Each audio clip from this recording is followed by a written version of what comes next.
An absolute ton of exciting games have been revealed recently, with a lot of them releasing soon, and in today's video we're concentrating all of our efforts on the biggest open world survival games of 2024 and 2025. There is a lot to get into here, so let's not waste any time and get into it right away. First of all, we have a game I'm eagerly waiting for ever since its reveal Twitter, and that is Sand, a truly unique project that has you create your very own walking machine and fight for this dangerous desert planet, looking for any valuable material that you can find. It is a PvPvE game at its core, so you won't just be encountering other players, but actual NPCs that try to live in this mess but aren't as kind as you wished for. To navigate this harsh terrain efficiently, players are provided with the ability to design and modify their own Trampler, which is a walking mech capable of traversing the islands that were once submerged beneath a vast sea. Your Trampler is your base. The Trampler serves as the player's main base, both as a mean of exploration and loot storage. Players are able to customize their Tramplers, from interior design to upgrading its power, armor, and weapons. You'll be able to team up with other players to pool your resources together to create the ultimate movable base in a large open world, or stay lone wolf and try to be as sneaky and menacing as possible.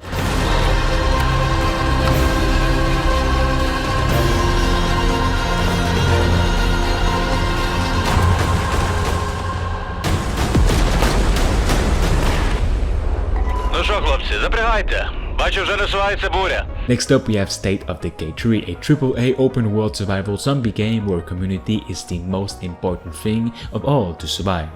Everyone needs a little someone to rebuild a better world, and State of Decay is all about rebuilding in a harsh and brutal world. At its core, it is an open world survival game set years after a zombie apocalypse that nearly wiped out humankind. An evolving zombie threat is taking over the landscape, and you need to carve out a life for your community of survivalist homesteaders. The choices you make affect in-game events and storylines, so be careful. If one of your community members falls to the zombie horde, you'll lose that character and their abilities forever. Every risk must be weighed against the reward. If you want that doctor or this soldier in your community, you'll need to do everything in your power to save him or get him to join your clan, because if he dies, it's game over and you need to choose someone else. With online multiplayer for up to 4 players, you can also start a community together from scratch with your friends in a shared persistent world. You'll be able to build, develop, and expand a base that reflects your designs and choices, either alone or with others. No one's coming to save you in this place, only you and other survivalists can rebuild. I love this one. I know you well.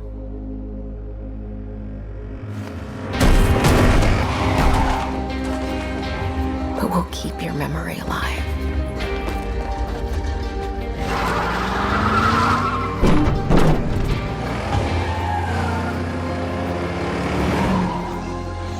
Every sacrifice we make matters and will never be forgotten.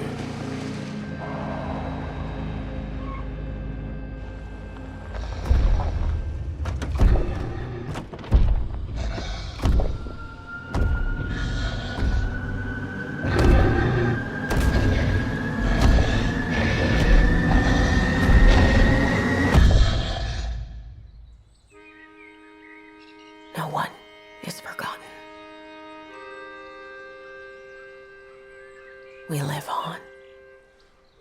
Next up, we have a free-to-play post-apocalyptic game that I've been eagerly waiting for ever since its bizarre and quite exciting gameplay trailer was revealed to the public more than 2 years ago, and it's finally here after so long. Welcome to Once Human, one of the weirdest yet most unique and brutal open-world survival game that I've seen in recent years. It's not quite the cliché survival game, and that's what makes it so much better. It's also not the 4th most wishlisted game on Steam for no reasons. I mean, just take a look at some of the bosses and the enemies that you can take on. A literal bus with giant legs, a giant tree, the Siren Man, a moving house, and a plane? You get the idea here. Everything becomes alive and supernatural, all through realistic visuals and graphics details. The world itself spawns a massive 256 square kilometers map to explore, with dungeon bosses, enemy NPCs, characters to meet, players to take on, a diverse script life, and of course tons of vehicles to help you roam around. You can even even have your own buildable house on wheels, which is actually awesome. Everything here is about creative freedom, whether it be with the building and the crafting system, the weapons that you can have, and the customization that comes with it. Everyone can express themselves and create their very own experiences. The bizarre and uniqueness doesn't really stop here, because the developers of Once Human created a special pet system called Deviation, where you can find various little creatures hidden throughout the open world and have them as pets to help you in the battlefield, or farming resources, to unlock crafting recipes, and more. If that doesn't convince you to go and just download the game on Steam yet, even if it's free to play, well, the good news is Once Human is not pay to win at all. It is just purely cosmetic purchases, where the in-game store only offers skin items. The equipment you have and will find is entirely based on your efforts through the gameplay only. In some other free games, you might be seeing in-game pets that require you to pay with actual real money, but Once Human's pets are all acquired through exploration. Thanks to Once Human for reaching out and sponsoring this video. Download it now using my link and code below to redeem special rewards. Next up, we have Jurassic Park Survival, a new single-player open-world survival game taking place just one day after the 1993 film. I'm really excited for this one. There's so much potential to it. The action in this game will follow InGen scientist Maya Joshi, who has been left behind on this island after the characters of the film depart. There, she must survive and attempt to escape the park, avoiding dinosaurs and other hazards as she goes. We'll not only be revisiting iconic locations from the film, but we'll also be seeing brand new ones. This particular setting allowed the developers to explore places that were only implied in the film but never seen, distant buildings, places where visitors were meant to stay the night, and so forth. And the locations that we're familiar with may have been changed by the aftermath of the film. One thing is certain though, the island is as much as part of the story as the characters and the dinosaurs. The island is full of different types of terrain, many of them quite challenging. The player will need to use caution and planning in some cases, checking routes in advance and so on. There will also be times when the players will need to move very carefully through an environment to avoid the attention of certain predators. Maya, the main character, is neither superhuman nor an action hero. There are real risks here for her around every corner, and the player will need to use a mixture of intelligence, grit, and patience to survive the island's many challenges.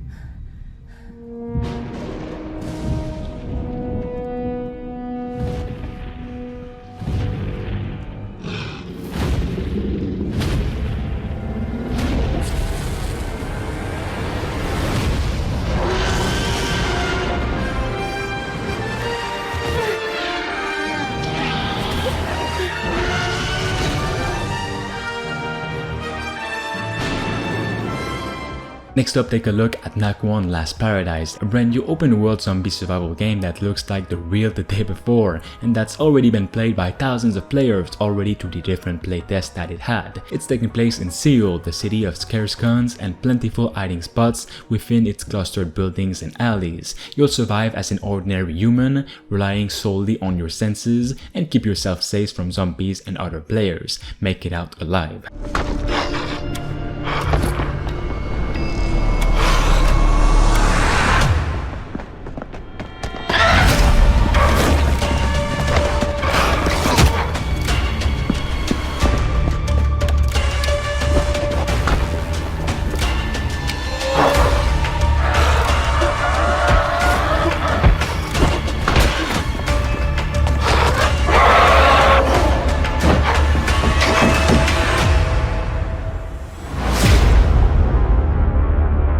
Next up, take a look at the Forever Winter. What if war was so normal to citizens that it became its own religion? This is what this post-apocalyptic game is all about. Two factions keep waging war against each other. Mechs and man-made creatures roam around looking for scraps and dead people to pick up.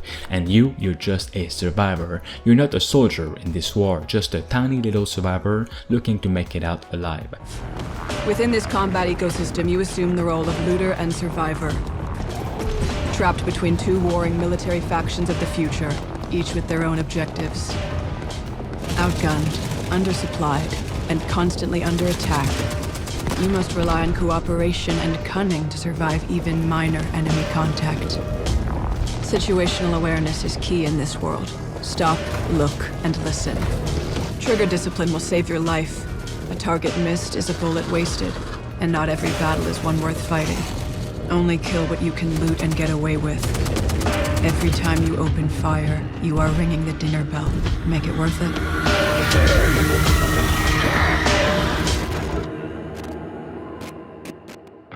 Welcome home, deep down in the guts of the city. Refugees seek shelter here, and they choose your level because you have one of the few things that matter. Water. H2O brings traders, shops, and allied mercenaries that have your six. If you want to survive, you'll need to pick up jobs from the two warring factions. Be smart about the jobs you take. The more a faction controls a sector, the more heavy units they will deploy, and the more dangerous it becomes.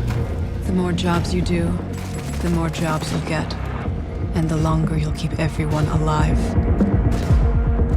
No one gets by in this world all on their own, so don't be afraid to help others when you can. Donation stations are made available where high-level vets can share gear with low-level baby scavs. You were in their shoes once too.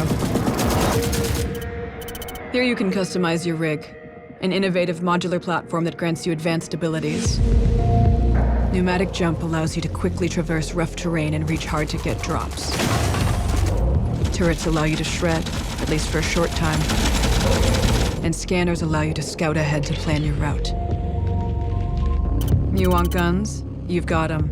Modify and upgrade your firearms for the jobs you take. Always remember, the more gear and ammo you bring in, the less you can carry out. So spec accordingly.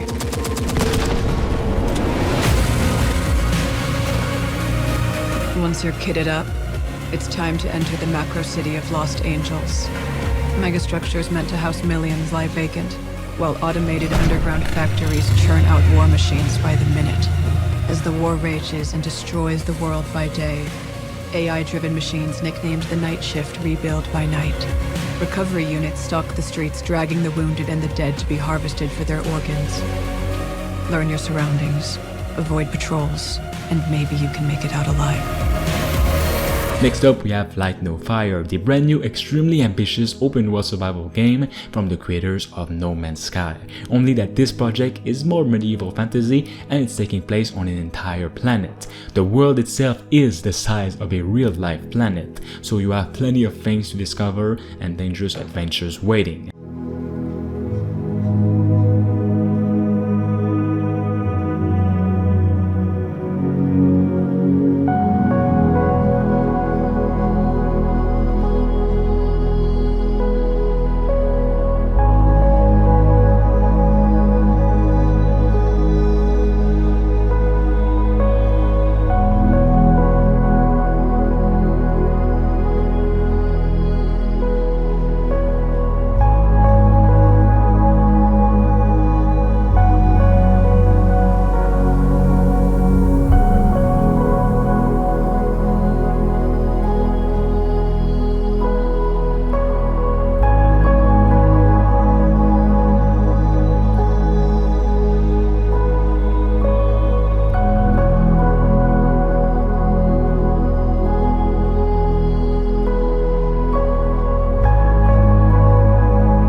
Next up, take a look at Dune Awakening, the long-awaited open-world survival game from the books and movies where the war for spice never stops. Your journey begins on Arrakis with its vast deserts and colossal sandworms. You'll meet characters from the movies and books as you follow your story across Dune. You'll discover new allies and enemies and explore your relationships to uncover the mystery that lie just beneath the surface of the sands.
Arrakis is a test.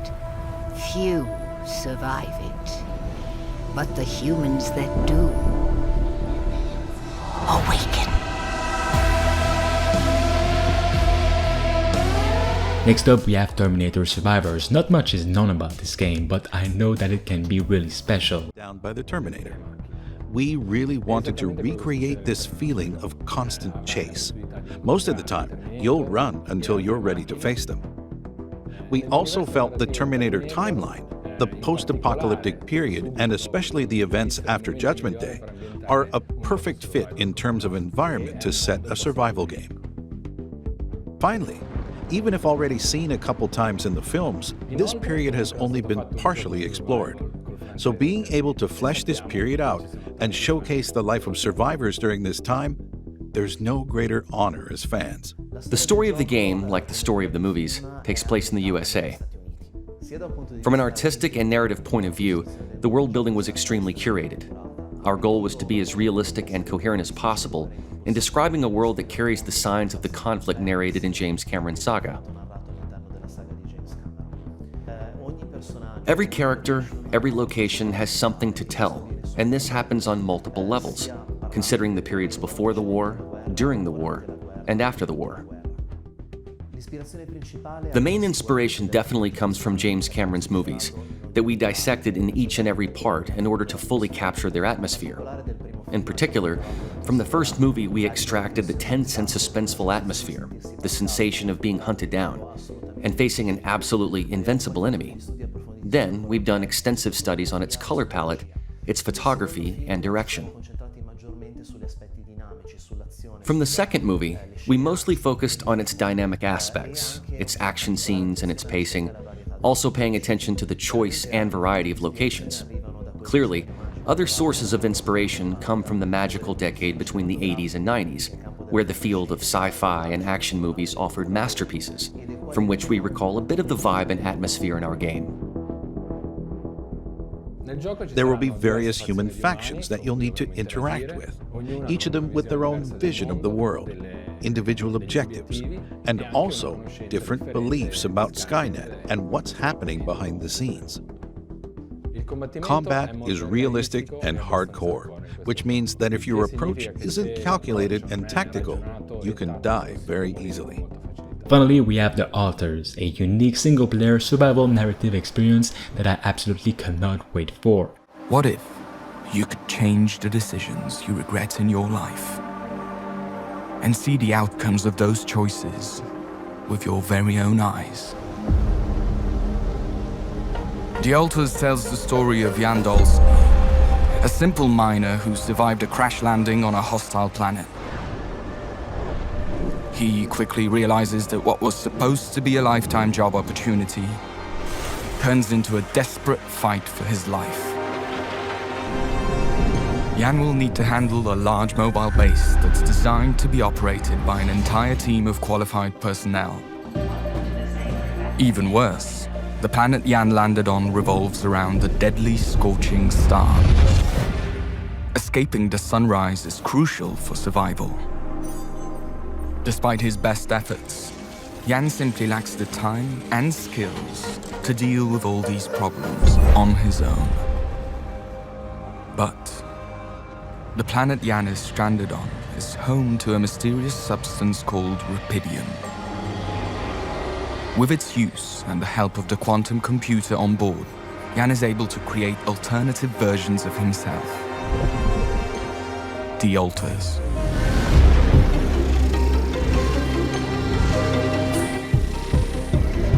Each one of them is a result of altering a crucial decision from Jan's past. The Alters are a reflection of the questions he asks himself. What if I never left my hometown? What if I didn't drop out of college? What if I fought harder to save my marriage? Our Alters have the necessary knowledge and skills that we desperately need to succeed. But they also come with their own goals, ambitions, and fears, all derived from their different life paths. And that can generate problems. Stop pretending you have any idea how I feel. Incompetence. incoherent decision-making. A groundbreaking mission on the verge of failure. Damn. I just hope I don't f*** everything up again. You want a relationship that lasts? Put some effort in it. Each Yan is a different person. It will be extremely difficult to keep everyone happy. You gotta learn how to say no sometimes. But we must do whatever we can, because as the mission goes on, the challenges will only pile up.